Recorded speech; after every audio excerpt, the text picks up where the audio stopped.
자, 우선 요한복음 1장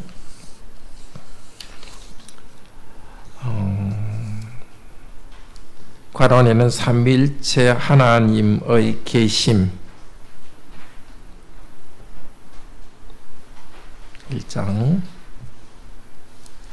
제목 읽읍시다. 삼위일체 하나님의 계심, 언약적 사랑을 전달하시는 그리스도를 믿으라.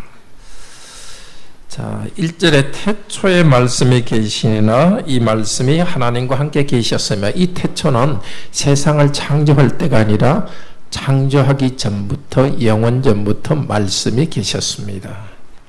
말씀은 바로 예수 그리스도죠. 영이시고 예수님인데, 말씀과 함께 이게 원래는 말씀을 향하여 뜻입니다.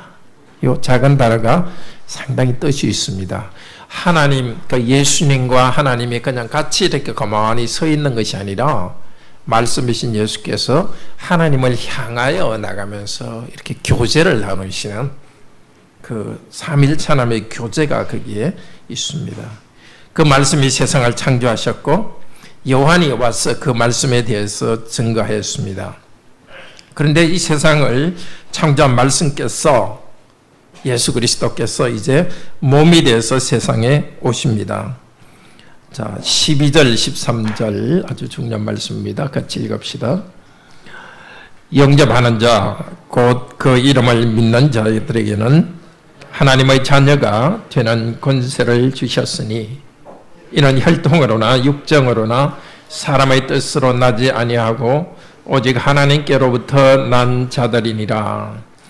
몸을 가지고, 영이신 하나님께서 몸을 가지고 세상에 왔는데, 그분을 믿는 자, 영접한다는 것은 받아들입니다. 받아들이고 믿는 자에게는 하나님의 자녀가 되는 권세를 주셨습니다.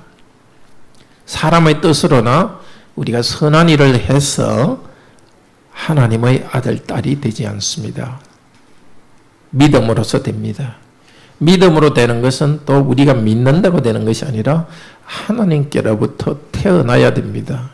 좀 잘 이해가 사실 안 되는 거예요. 하나님으로부터 태어나야 하나님의 자녀가 되는 건데, 하나님부터 태어나니까 또 믿게 되는 거예요. 도대체 하나님으로부터 태어나는 것이 먼저냐, 믿는 게 먼저냐? 정확히 좀 말하기 힘들어요. 하나님께서 우리를 자녀로 태어나니까 우리가 하나님을 믿게 되는 거고, 또 그것 때문에 우리는 하나님의 자녀가 되어서 또 믿게 되는 겁니다. 그러니까 우리의 믿음보다는 하나님께서 우리를 태어나게 하시는 이것이 중요합니다.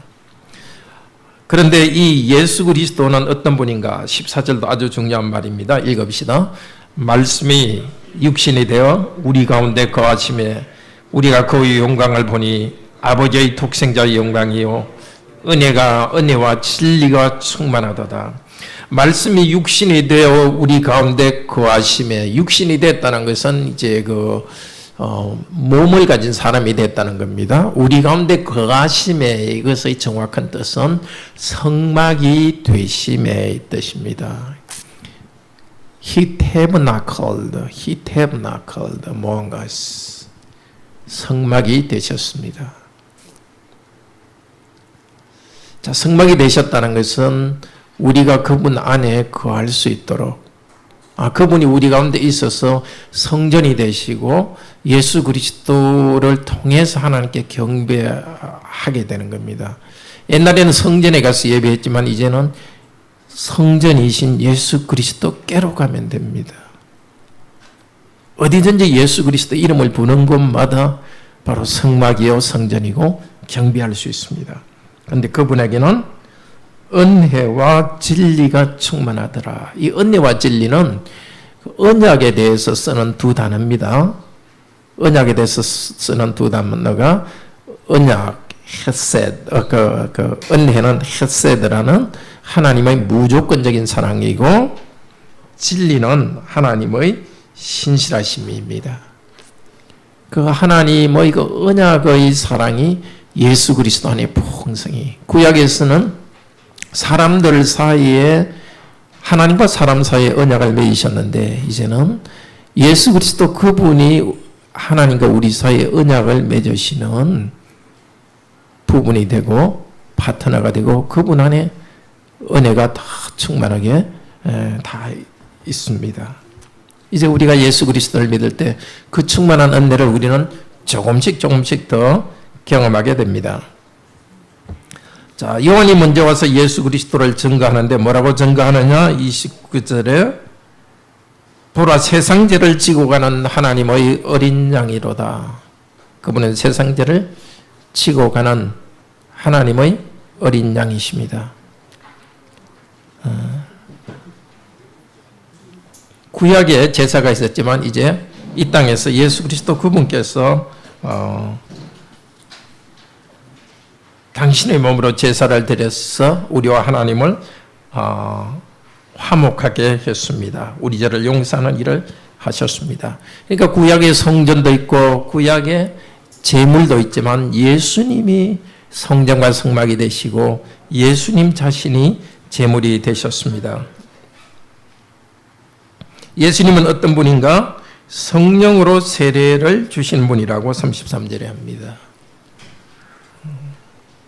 지금도 우리가 교회에서 세례를 받을 때에 예수님께서는 교회가 세례를 집행할 때 성령님을 통해서 세례를 줍니다. 성령께서 교회 안에 성도 안에 임하시고 성령님께서 그 성도 안에서 일하셔서 하나님의 자녀로 거룩하게 만들어 가십니다. 자, 예수님께서 제자들을 부르십니다. 베드로와 안드레, 빌립과 나다나엘 제자들을 쭉 부르시는데 제자들 중에 한 사람이 이렇게 말하죠. 예수님께 제자를 불렀던 사람 중에 한 사람이 45절에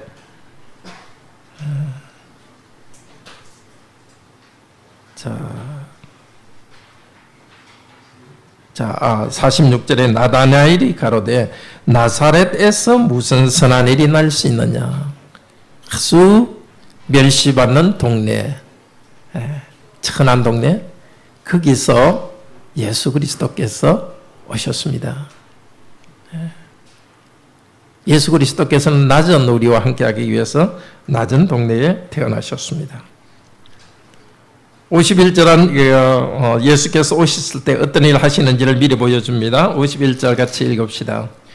또 이르시되 진실로 진실로 너에게 이르노니 하늘이 열리고 하나님의 사자들이 인자 위에 오르락 내리락 하는 것을 보리라. 자, 인자라는 것은 예수님이 자기에 대해서 하시는 말씀입니다. 예수님께서 자기에 대해서 하시는 말씀입니다. 이제 예수님을 통하여서 천사들이 하늘과 땅 사이에 오르락 내리락 하는 거, 예수님 때문에 하늘과 땅이 연결되는 새 시대가 열린다고 합니다. 성령님이 오셔서 이제 성령님이 하늘과 땅 사이를 연결하시고 예수 그리스도는 하늘에 계시지만 땅에 있는 우리들이 예수 그리스도와 연합되고 하늘에 있는 하나님과 연합될 수 있도록, 교제할 수 있도록 성령님이 일하시는 새 시대를 열어주셨습니다. 자, 2장은 예수님께서 표적을 행하십니다. 제목은 풍성함입니다. 풍성함. 제목 읽읍시다. 그리스도를 믿으면서 오는 풍성함. 십자가에 달려 죽고 부활하신 그리스도를 믿음으로 참된 예배. 자, 예수님께서 가나에서 고스란 곳에서 물로 포도주를 만드셨습니다. 그런데 이것은 요엘서 3장 18절에 예언된 것을 이룹니다. 요엘서 3장 18절에 보면은 그 날이 되면은 그 산이 포도주를 떨어뜨리리라 이런 예언이 있어요. 산에 포도가 많으면은 그 포도를 갖다 즙을 밟아가지고 포도즙을 만들고 포도주를 만들어야 되는데 하도 산에 포도주가 많기 때문에 그게 바로 포도주가 된다는 정도로 과장해서 말했습니다. 그날, 그 풍요의 날, 하늘나라의 풍요의 날이 이래왔다는 표시로서 물로 포도주를 만드는 그 포도주의 풍성함을 주셨습니다. 또 하나 예수 그리스도의 오심은 혼인잔치의 기쁨을 시작하셨습니다. 장례식은 슬프지만 혼인은 아주 기쁘죠? 예수님께서는 혼인잔치의 기쁨을 주시는 분입니다. 예수님이 우리의 신랑이고 우리는 신부고 그분을 의지함으로써 우리는 참으로 큰 기쁨 가운데 들어갑니다. 그리고 이 세상 끝날 때도 예수 그리스도 재림하실 때는 어린 양의 혼인잔치에 우리 모두 참여할 것입니다. 예수께서 이루시는 새하늘과 새 땅의 기쁨을 이것으로 표시하셨습니다. 자, 그 다음에 이 일은 6월절에 있었던 일입니다. 그 다음에 있는 일이 이제 6월절인데요. 13절에 이것은 이제 예루살렘에 있었던 일입니다. 무슨 일을 하셨죠? 성전에서 마당에서 상인들이 장사를 하고 있었습니다. 동물들을 팔고 있었습니다. 원래는 좋은 뜻으로 했죠. 재물을 멀리서 100km나 되는 데서 제사 드릴 소나 양을 끌고 오면 너무 힘들잖아요. 그러니까 아예 성전뜰에서 제사 그걸 바꾸도록 했는데 문제는 이게 사업이 됐습니다. 그래서 기도하는 장소도 빼앗아 버렸습니다. 그래서 예수님께서 그 사람을 쫓아내시고 하신 말이 이 성전을 헐라 내가 사흘 만에 일으키리라 했는데 예수님께서 이 말 하신 말씀은 21절 22절 읽읍시다. 2장 21절 22절 그러나 예수는 성전된 자기 육체를 가리켜 말씀하신 것이라 죽은 자 가운데서 살아나신 후에야 제자들이 이 말씀하신 것을 기억하고 성경과 예수께서 하신 말씀을 믿었더라. 예수님이 오신 것은 성전을 이제 없애기 위해서입니다. 성전이 더 이상 필요 없습니다. 물론 이 성전을 장사하기 때문에 그것을 갖다 깨끗하게 하신, 정결케 하신 의미도 있습니다. 그렇지만은 더 깊은 의미는 이제 성전이 필요 없는 시절을 여셨습니다.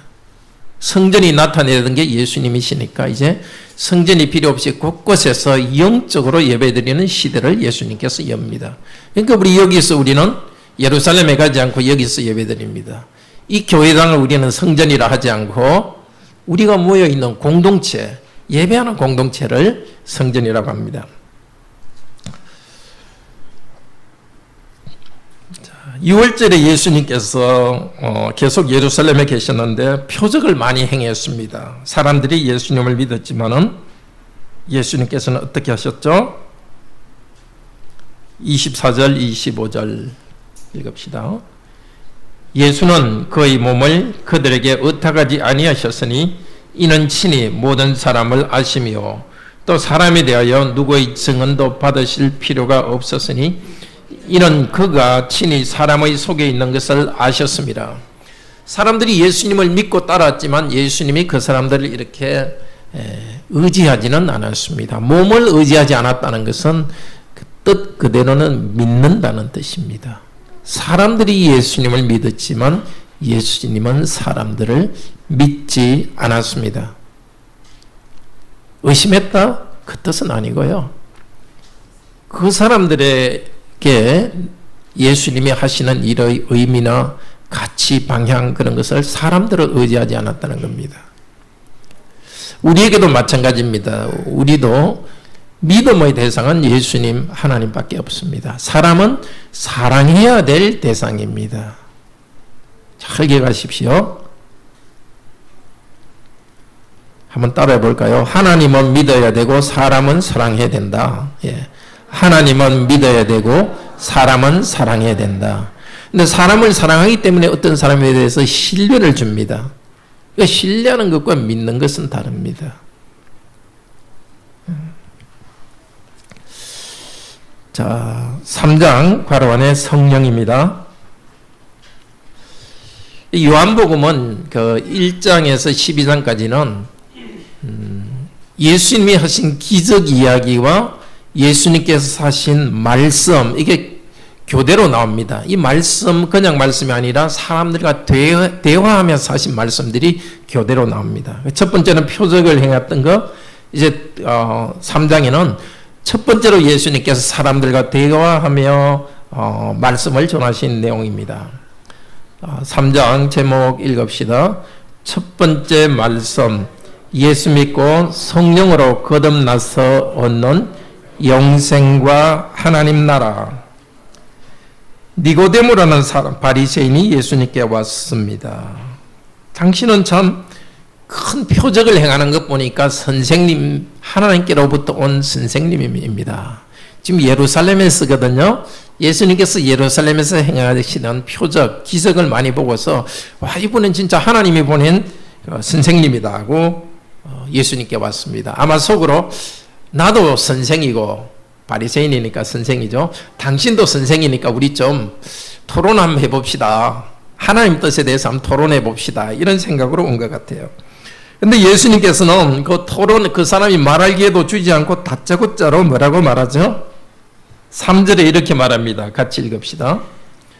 예수께서 대답하여 이르시되 진실로 진실로 내게 이르노니 사람이 거듭나지 아니하면 하나님 나라를 볼 수 없느니라.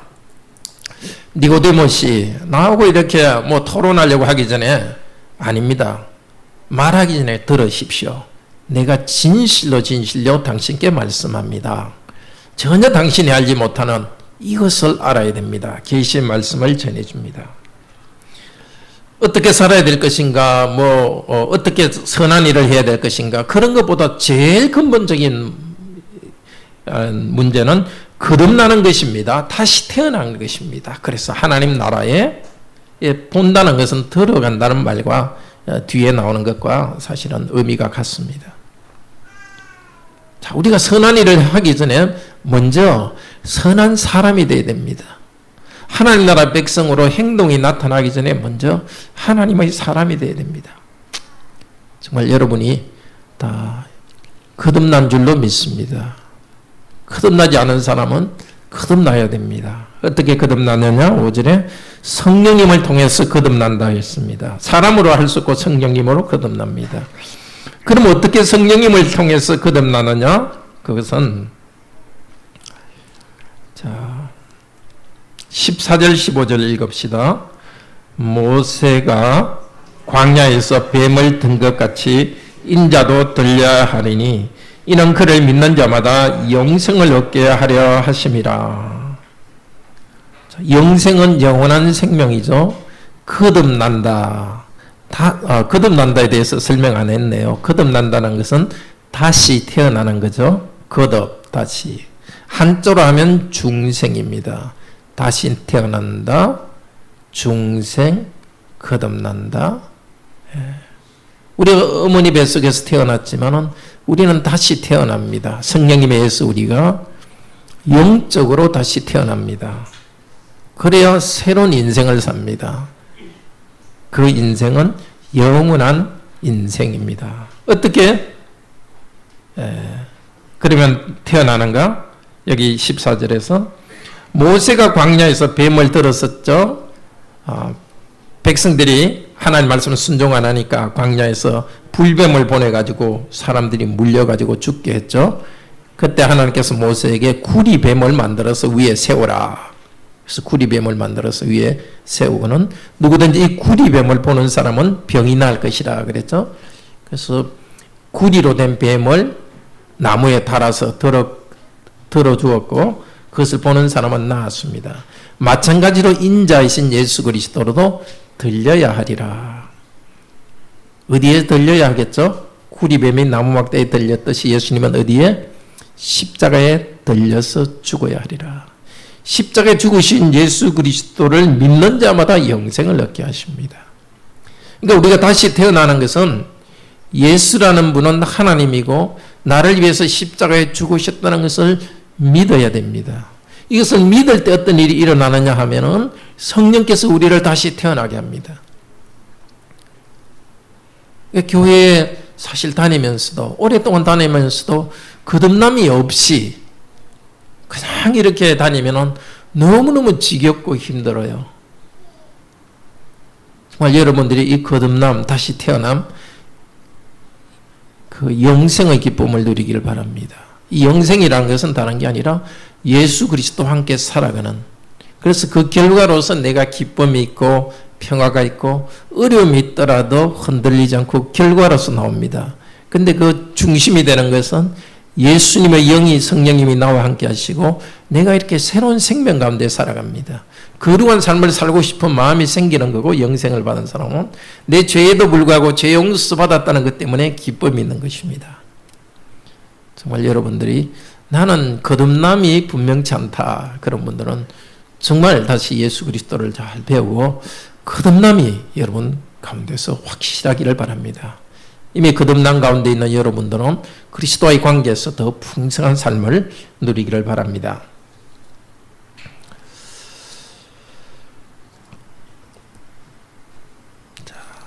그 뒤에 몇 가지 이야기가 나오는데, 사도 요한이 예수님에 대해서, 예수님이 그 위로 들려야 된다, 십자가에 들려야 된다는 것에 대해서, 또 십자가에 들리신 예수님을 믿어야 된다는 것에 대해서 16절에는 이 성경을 쓴 요한 사도가 자기 성령님의 감동으로 이렇게 요약해서 말합니다.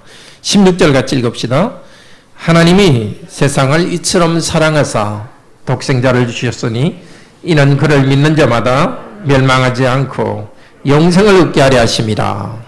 아마 다 외우시죠? 부모님들은 이번 주에 자녀들, 못 외운 자녀들은 좀 다 외우게 하십시오. 예수 그리스도를 믿는 자는 영생, 영원한 생명, 하나님과 함께하는, 예수 그리스도와 함께하는 영원한 생명을 얻었습니다. 그렇게 하도록 하나님께서 아들을 우리에게 주셨습니다. 십자가에 죽고 돌아가시게 했습니다. 요한의 제자들이, 지금 다른 요한입니다. 세례 요한의 제자들. 이 성경을 쓴 사람은 사도 요한이고, 세례를 준 요한은 세례 요한입니다. 세례 요한의 제자들이 예수님께로 갔습니다. 그랬더니 세례 요한의 제자들이, 선생님, 우리와 같이 있던 사람들이 다 아직 예수라는 사람한테 갑니다. 그러니까 요한이 이렇게 말합니다. 29절 30절, 3장 29절 30절 읽읍시다.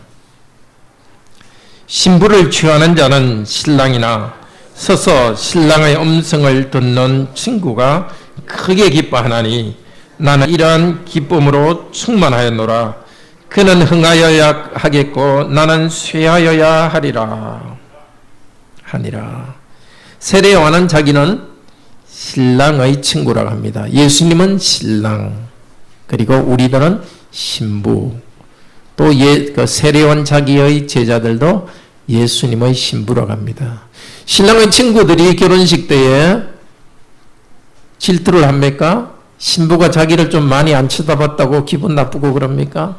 신부하고 손잡고 이렇게 재밌게 다닙니까? 그렇게 안 하죠. 예, 어쨌든 신랑은 신부의 신랑의 친구는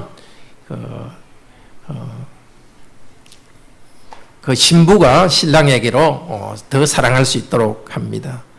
세례 요한은 그런 것을 알았습니다. 자기가 나타나지 않고 예수님만이 나타나고 또 사람들이 예수님께 가는 것을 원했습니다. 그래서 예수님은 흥하여야 되겠고 나는 오히려 낮아져야 되겠다. 말씀을 가르치는 목사는 항상 그런 자세를 가져야 되겠죠. 아, 목사님 대단하다, 이런 말을 듣는 것이 목표가 아니라 그런 말이 없이 오히려 예수님에 대해서 성도들이 잘 알도록, 또 우리가 무슨 일을 하든지 어떤 자기가 명예를 취하려고 하는 것보다도 자기 직분을 다하는 것이 중요하겠죠. 부모님으로서도 자녀들에게 직접 존경받는 것보다는 자녀들이 하나님께 가까이 가는 것들을 마음 중심에 줘야 되겠죠. 그렇게 하면은 또 존경을 받겠죠. 그렇지만 자녀에게 존경받는 것보다는 자녀들이 하나님께로 나가는 것을 더 중요하게 생각해야 되겠죠. 4장은 사마리아 성 여인에게 표적을 행하는 것입니다. 사마리아 성의 여인을 가르치고 두 번째 표적을 행하는 겁니다. 두 번째 설교와 두 번째 표적입니다. 제목 읽읍시다. 두 번째 설교, 사마리아 성의 여인, 두 번째 표적, 왕의 아들의 병을 고치심. 잘 아는 이야기죠. 사마리아, 예수님께서 이제 유대에 있다가 이제 북쪽으로 갈릴리로 올라갑니다. 가면서 이 사마리아를 거쳐갔습니다. 사마리아에서 어떤 여자를 만났습니다. 우물가에서 여자를 만났습니다. 여자가 물을 떨어왔기 때문에 예수님께서 여자야, 물을 좀 달라. 이러니까 어떻게 유대인 당신이 나한테 물을 달라고 합니까? 왜냐하면 그때 사마리아 사람과 유대인들은 아주 사이가 좋지 않았습니다. 하나님께서 유대인들, 하나님 백성들을 심판하셔서도 다른 나라의 포로로 잡혀가게 하실 때에 그 아시리라는 나라가 이 사마리아에는 이방 민족을 여기 와서 살게 했습니다. 그러니까 사마리아 사람들은 하나님을 믿는다 하면서도 우상 숭배가 많았습니다. 그래서 하나님을 믿는다 하면서도 그런 그 혼합적이었기 때문에 유대인들이 좋아하지 않았습니다. 또 하나는 기원전 2세기에 사마리아 사람들도 거기 자기 지역에 성전을 지어 놨었는데 유대인들이 그걸 갖다가 파괴했습니다. 그렇기 때문에 아주 사이가 좋지 않았습니다. 그런데 예수님께서는 이 여자에게 우물물을 달라고 그럽니다. 근데 왜 당신이 나한테 말합니까? 이렇게 하니까 네가 내가 누군지 알았으면 물을 달라고 할 것이다. 이렇게 했고 예수님께서 내가 주는 물을 먹는 자는 영원히 목마르지 아니하리라. 자, 14절 이렇게 말합니다. 4장 14절 같이 읽읍시다. 내가 주는 물을 마시는 자는 영원히 목마르지 아니하리니 내가 주는 물은 그 속에서 영생하도록 솟아나는 샘물이 되리라. 예수님이 주는 물은 예수님께서 우리에게 주시는 성령님을 이야기하죠. 예수 믿는 우리에게 성령님을 주셔서 성령님과 함께 할 때 우리가 생명, 또 그리스도와 함께하는 생명을 우리에게 주십니다. 그리고 이 여자는 갑자기 묻습니다. 예수님께서 이 여자에게 너 남편을 데려오라 이렇게 묻습니다. 그러니까 여자가 나는 남편이 없다 이렇게 하는데 사실은 그 여자는 남편이 없는 게 아니라 뭐죠? 지금 한 남자와 살고 있는데 지금까지 5명과 결혼하고 이혼했고 지금은 그냥 살고 있습니다. 예수님께서 그 이야기를 마치니까 이 여자가 19절에 당신은 선지자입니다 이렇게 말합니다. 그리고 나서 묻습니다. 어디서 예배해야 됩니까? 이제 사마리아에서 예배해야 되냐, 예루살렘에서 예배해야 되냐 이런 거 논쟁이 있으니까 어디에서 예배하느냐고 물으니까 예수님께서 대답하십니다. 어떻게? 23절, 24절 합시다. 아버지께 예배하는 자들은 영과 진리로 예배할 때가 오나니 곧 이때라. 아버지께서는 자기에게 이렇게 예배하는 자들을 찾으시느니라. 하나님은 영이시니 예배하는 자가 영과 진리로 예배할지니라. 자, 어디서 예배할까를 물었는데 예수님께서는 장소의 문제가 아니라 이제 어떻게 예배하는가가 중요하다. 어떻게 예배하라고요? 신령과 영과 진리로. 영이라는 것은 성령님입니다. 형식적인 예배가 아니라 성령님 안에서. 진리라는 것은 구약에는 성전에서 예배드렸는데 이제는 진짜로 예배드린다는 겁니다. 구약 성전 예배가 아닌 진짜 예배. 예수님이 오셔서 진짜 예배를 드리는데 구약 성전은 진짜 예배를 상징적으로 나타냈습니다. 이제는 진짜 예배, 성령님 안에서 드리는 진짜 예배, 바로 우리가 드리는 참 예배입니다. 오늘도 우리가 오후에 곧 이어서 예배 드릴 텐데 정말 오늘 예배 드릴 때도 성령께서 우리를 도우셔서 참으로 참된 예배를 드리기를 바랍니다. 또 영과 진리 안에 예배 드린다는 것은 하나님 말씀을 가지고 예배 드린다는 뜻이기도 합니다. 말씀을 의지하여서 정말 살아계신 하나님께 우리 성령님을 의지하여서 예배 드릴 수 있기를 바랍니다. 자, 이렇게 예수님이 이 여자하고 이야기하는 사이에 예수님께서는 이미 제자들에게 마을에 양식을 구하러 보냈습니다. 이제 그 사이에 이 여자는 이제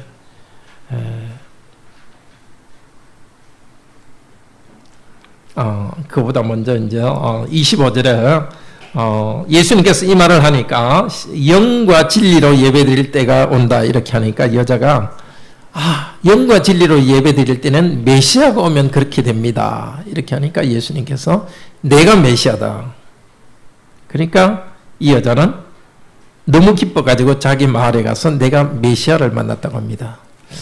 요한복음에서 아주 중요한 것이 요한복음에 등장하는 사람들이 예수님을 선생이나 선지자로 알았다가 예수님을 메시아로 아는 것입니다.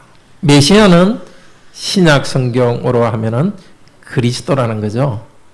우리들에게도 중요한 것이 이 성경에서 지식적으로 우리가 선생님에게 뭘 배우듯이 지식적으로 성경 말씀을 배우지만은 이 성경 말씀의 주인공이신 그분은 우리를 구원하시는 메시아 그리스도라는 것을 아는 것이 중요합니다. 계속해서 우리는 성경 말씀을 배우죠. 말씀을 배울 때는 선지자이신 예수님을 배웁니다. 그러나 그분은 단순한 선지자로서 가르쳐 주시는 분이 아니라 우리를 죄에서 구원하시는 메시아 그리스도입니다. 오늘도 그것을 새롭게 깨달아가는 하루 되기를 바랍니다. 같이 기도합시다. 자비로우신 하나님, 영원전부터 성부와 성자와 성령 삼위일체 하나님이 계셨고 아들 하나님께서는 아버지 하나님을 향하여서 아름다운 친교를 누리셨습니다. 그리고 사람들을 창조하시고 온 세상을 창조하셨지만 사람은 하나님처럼 높아지려는 마음으로 배반하여서 하나님의 영광으로부터 떠났습니다. 하나님 형상으로서의 아름다움을 잃어버렸습니다. 그래서 하나님께서는 다시 하나님의 아들 하나님 아들을 사람이 되어 이 땅에 사람으로 보내시고 하나님이면서 사람이신 예수 그리스도를 통하여서 우리의 구원을 이루었습니다. 그리스도께는 오셔서 구약의 성전과 제사를 다 완성하시고 우리가 참으로 성령님을 의지하여서 예배드릴 수 있는 새 시대를 열었습니다. 예수님을 그리스도로 믿을 때, 하나님의 아들로 믿을 때 우리를 죄로부터 벗어나게 하시고 성령님을 통해서 우리를 새롭게 태어나게 하셔서 감사합니다. 거듭나게 하셔서 감사합니다. 중생하게 하셔서 감사합니다.